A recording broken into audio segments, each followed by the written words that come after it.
still. All right, are we ready? All right, one more time. Casey Jones was a real train engineer. He was very dependable and always made sure the train he drove always came to the station on time. Casey Jones was a kind man and was always helpful to his fellow workers.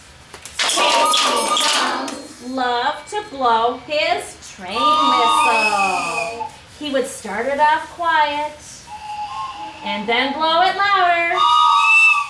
People in town could always tell he was coming down the track just by how he blew the train whistle.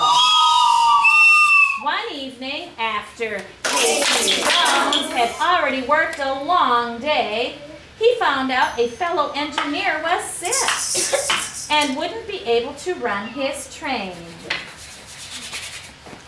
Casey Jones felt bad for his sick friend, and he quickly offered to help. Casey Jones would drive the train for his friend to the next town. Because he got a late start, Casey Jones pushed the train as fast as it could go to make up for lost time. As he rounded the bend near the next town, he saw a stalled freight train sitting on his track.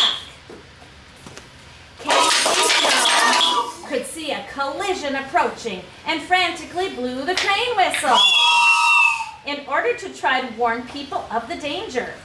Casey Jones could have jumped from the train in order to save himself, but he chose to keep his hand on the train whistle and the other hand on the brake in order to save others. Casey Jones died that day, but his actions made him a great American hero.